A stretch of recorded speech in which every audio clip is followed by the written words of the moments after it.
a gente tem que definitivamente entender que nós somos humanos e temos pelo menos 3 dimensões, né? A física, o corpo, a mente e o espírito. E se a gente quer ser feliz, ou se a gente quer ter uma vida de evolução, de superação, a gente tem que dar conta dessas 3 dimensões de uma forma bacaninha. E eu não falei de espiritualidade como religião, nada a ver. Espiritualidade nessa questão de você ter um propósito de vida, saber por que você está aqui e como executar essa tarefa de evoluir. Evoluir como ser humano, evoluir como pessoa e evoluir numa dimensão que a gente possa dar o nosso melhor para as pessoas.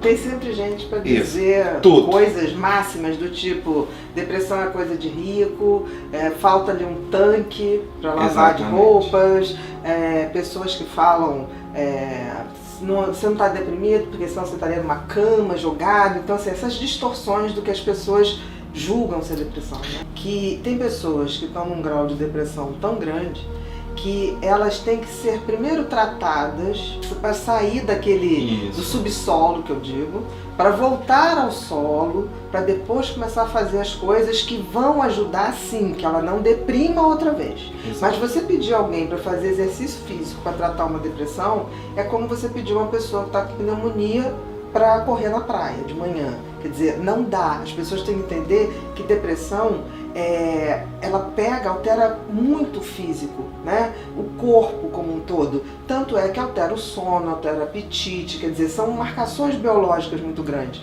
Altera também a mente, altera. Por quê? A mente dá conta dos pensamentos. Uma pessoa que está deprimida, ela pode estar fazendo milhões de coisas, mas o pensamento dela está absolutamente negativo. É sempre aquele pensamento, não vou dar conta, não vou conseguir, não vai acontecer nada de bom. Sempre que alguém se atrasa, aquela pessoa vai associar que foi assaltado, foi estuprado. Então são pensamentos, quem vive a depressão, independente de estar deitado numa cama ou não, tem uma maneira de pensar que é como se fosse um trem fantasma. Né? Só aparece pensamentos ruins e muito desconfortáveis. Não, isso é um mito totalmente errado. Né?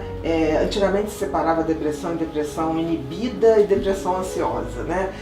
Hoje a gente sabe que não é isso. O fato de uma pessoa estar na cama não quer dizer que ela está mais grave do que aquela pessoa que está parecendo que está bem, mas os pensamentos dela estão absolutamente ruins. E tem um detalhe que bota isso totalmente abaixo, esse mito, que as pessoas que cometem suicídio que a partir de um estado de depressão, em geral são pessoas que não estão na cama. São pessoas que ainda têm uma energia para buscar até essa maneira de escolher sair dessa vida. Então a gente tem que ter muito cuidado, porque aquela visão do passado, de depressão, bota a pessoa na cama, a pessoa não fala, a pessoa não se comunica, não levanta. É muito raro esse quadro, é muito, muito raro. Eu diria que hoje a gente tem, antigamente se falava a síndrome de Cotard, que é uma depressão que a pessoa ela paralisa e ela tem uma sensação de que o corpo está apodrecendo. Isso é muito raro, eu vi uma única vez na minha vida e eu acho que a gente também, a depressão acompanha os tempos, né? Hoje as pessoas têm uma hiperatividade em termos de fazer várias coisas ao mesmo tempo, a coisa do excesso de informação, o excesso de solicitação, até a síndrome do excesso de informação, né, que o Cury fala muito disso, que leva com que as pessoas deprimam, não mais daquela forma, mas muito mais na questão de exaustão mental. Então as pessoas estão sempre com aquela sensação, eu estou cansada, elas não têm mais aquele tesão para fazer as coisas que faziam. Isso é que caracteriza uma depressão, e não o fato da pessoa estar deitada e não se levantar. Eu acho fundamental. Então, voltando aqui, a gente tem que pensar sempre que a depressão, você abalou 3 dimensões, né? O corpo, e aí é aquela questão que você altera o funcionamento do corpo mesmo, a hora dele levantar, a insônia terminal, que é tão característica da depressão, a pessoa deita, dorme e entre 3 e 4 horas da manhã acorda como se estivesse sendo despertada. O apetite, tem pessoas que aumentam muito o apetite, tem pessoas que emagrecem barbaridades quando estão deprimidas. Então o que a gente tem que ver é que afetou o corpo, afetou a mente a gente dá conta da forma de pensar. Então essas pessoas começam a pensar sempre de uma forma negativa. de si, da sua autovisão e também do que está acontecendo em volta.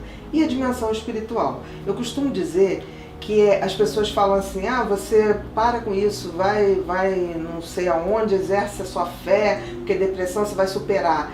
Isso é um absurdo a gente falar. É assim, eu acho até que quem fala está querendo ajudar. Muitas vezes as pessoas estão querendo ajudar. Mas só que existem ajudas que podem ser muito nocivas, porque a gente ignora certas coisas. Você dizer para uma pessoa que a depressão dela é só uma questão de fé, você está impedindo que ela entenda que uma pessoa, quando está deprimida, ela não confia. Eu estou falando é que as pessoas não se dão conta, né? Uma pessoa que fala assim, você não está deprimido porque você não está falando que vai se matar, você não está deprimido porque você não está numa cama. A depressão é muito mais que isso. Porque a culpa, por exemplo, todo deprimido se sente culpado de tudo. Porque é um tipo de pensamento, é a alteração mental que ocorre. O deprimido é culpado o tempo todo. Então, quando alguém chega e fala, olha, você tem que reagir, você tem que fazer atividade física, você tem que exercer sua fé, ele fica muito pior. Porque é como se aquilo fosse uma impossibilidade dele se ajudar. E não é bem assim. Quando você tem uma depressão, você primeiro tem que tirar a pessoa daquela depressão aguda, para que ela possa, então, numa terapia, render. Porque se você chega num estado de depressão tão grande, como é que você muda a maneira da pessoa pensar se ela está pensando obsessivamente e intrusivamente pensamentos ruins? Você não tem como trabalhar, né? Então assim, então vai para uma terapia resolver. Você não tem como trabalhar a maneira da pessoa pensar de outra forma. Porque ela está ali, o cérebro está num ciclo vicioso em remoer e pensar sempre coisas ruins. O nosso cérebro é uma máquina programada para sobreviver.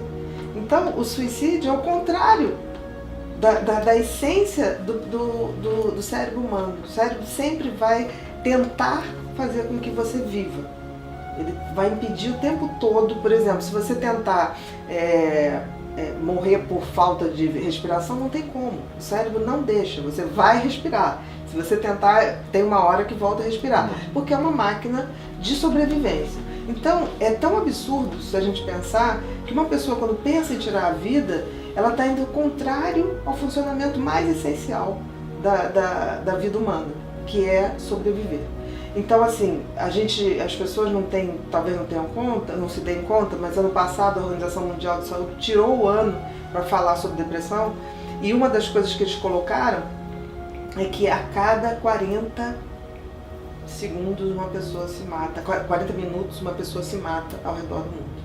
Então é muito alto o índice, é muito mais alto do que a gente gostaria. E aí eu coloco a coisa da espiritualidade. O que está acontecendo? Porque nós estamos numa sociedade que nunca nós tivemos tanto acesso a bens materiais, no mundo inteiro. No mundo inteiro.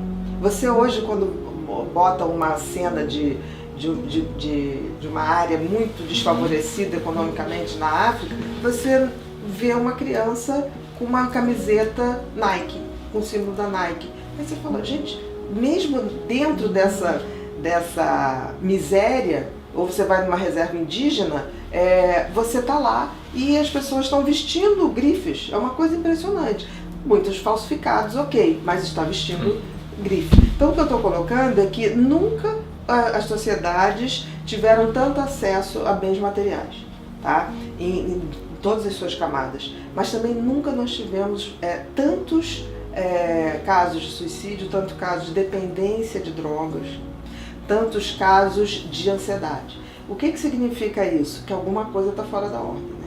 Alguma coisa no nosso estilo de viver não é compatível com a nossa humanidade. Então, se a gente não começar a pensar que a espiritualidade é algo que faz com que a gente pense na vida, que a vida não é só isso aqui, ela transcende a materialidade e que estamos aqui não para sermos felizes, mas para evoluirmos. Se a gente não entender isso, fica muito difícil aceitar que desenvolver a espiritualidade também é uma maneira da gente tratar e se tratar. Não é só tratar a depressão, mas é dar oportunidade para que a depressão não se repita. Porque é aquilo que eu falei, um deprimido ele não tem condições de exercer sua espiritualidade, mas quando ele sai da depressão, ele tem a obrigação de tentar se fazer entender essa transcendência que a vida humana tem que ter, porque senão fica tudo sem sentido. Se a gente for pensar na vida como ela é, a gente nasce carequinha, sem dente, a gente vive, aprende, vai aprendendo, e um belo dia a gente começa a perder os dentes de novo, a perder o cabelo, papapá, e morre, né? A vida humana, materialmente falando, não tem sentido. Então talvez o sentido da vida humana seja a gente dar sentido a ela. E aí está a nossa evolução. Então, assim, a minha espiritualidade não é se eu tenho uma religião, é se eu estou convencida de que eu estou aqui para dar o meu melhor e fazer o meu melhor. A depressão psicótica seria um tipo de depressão maior, ou depressão clássica, que você tem os mesmos sintomas, só que você tem sintomas psicóticos, que seriam delírios, né, ou alucinações. Então você tem essa saída da realidade. A depressão psicótica, ela tem mais ou menos, de todas as depressões, ela é um percentual de 10 a 15%. São quadros muito mais graves, que requerem um tratamento muito mais rápido e muito mais incisivo. Porque você literalmente tem um componente ali que a pessoa sai do ar, ela sai fora da realidade. Porque o que é psicose? Eu começo a acreditar numa realidade que é só para mim, não para os outros. Na depressão, essa realidade é uma realidade muito, muito negativa. Não é como a euforia, que é uma realidade extremamente glamurosa, que a gente vai ver depois no transtorno bipolar. Mas assim, na depressão, essa pessoa começa a acreditar em coisas muito, muito ruins. Por exemplo, o auge da depressão psicótica chama-se síndrome de Cotard. Síndrome de Cotard é quando a pessoa está tão deprimida que ela começa a ter um delírio de que ela está apodrecendo por dentro. Eu atendi um único caso na minha vida. Já tinha lido em livros, e uma vez eu atendi uma senhorinha com 75 anos, eu devia ter uns 26 na época, e eu cheguei, ela falava assim para mim, não posso falar. Ela fazia assim e dizia que não podia falar. E aí eu fui, peguei um caderno e ela botou assim, a minha úvula está podre. Eu olhei aquilo, fiquei meio assim, né? A úvula é aquela coisinha que tem ali atrás da língua. E aí ela dizendo, e todo o meu aparelho digestivo está se apodrecendo. Ela escrevia. E eu tirou a luz, assim, eu falei, gente, é síndrome de Cotard. Então, assim, para você ver como é totalmente diferente. O que fica muito chato pra gente, por exemplo, se você identifica um sintoma psicótico na depressão, quer dizer, essa depressão psicótica, o tratamento tem que ser urgente, porque o índice de suicídio é muito, muito alto. Talvez seja a única depressão hoje que justifique uma internação para proteger o paciente dele mesmo, porque ele está fora totalmente da casinha. Então, se matar é uma coisa muito simples. Não, só de 10 a 15% de todas as depressões, mas é a mais grave, então a gente tem que estar sempre muito atento. O paciente deprimido começou a falar coisas do tipo, o mundo está se acabando, nada mais vai ter jeito, eu estou me apodrecendo, toda a casa está cheia de ratos, coisas que não existem, coisas bem sinistras e totalmente atípicas, é muito grave. Isso não está no psicótico. O psicótico, ele começa a acreditar numa realidade que é diferente, do tipo, a minha casa está sendo tomada por bichos, né, que não estão ali, e esses bichos vão devastar tudo e vão me comer. Entendeu? No processo de apodrecimento da vida. É uma coisa bem mais embaixo. É mais raro. Bem raro. Então hoje em dia é muito raro porque as pessoas procuram ajuda antes. Né? Então, assim, de Cotard, raramente a gente vai ver. Espera. Que a gente cada vez veja mais. Bia, e depressão atípica? A depressão atípica, ela tem alguns sintomas da depressão clássica, mas tem uma coisa interessante. Ela acomete mais jovens, ela geralmente abre ali na adolescência, início da idade adulta, no máximo ali com 23 anos. Ela tem uma coisa que não tem a tal da insônia terminal, ela cursa com uma hipersonia, então a pessoa dorme muito mais, sem tomar qualquer remédio, a pessoa pode dormir 14, 15, 16, 17, 20 horas. Todo. Exatamente, é hipersonia e aumenta o apetite, muito.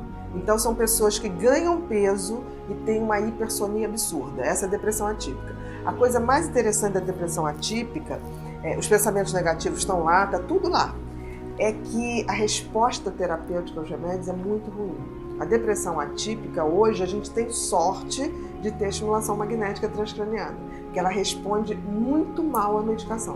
Me parece que é um tipo diferente de depressão que a gente ainda tem que estudar muito, mas eu diria que, assim, mais jovens, abre na adolescência e tem essa hipersonia. Não tem, às vezes você fala assim, mas como é que fulano dormiu 16 horas? Tomou alguma coisa? Não, não tomou.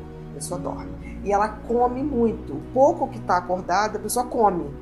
Então, assim, isso é a característica da depressão atípica. Não, é mais pro jovem. É mais pro jovem. É mais pro jovem, com certeza. Tá. É um tipo de depressão.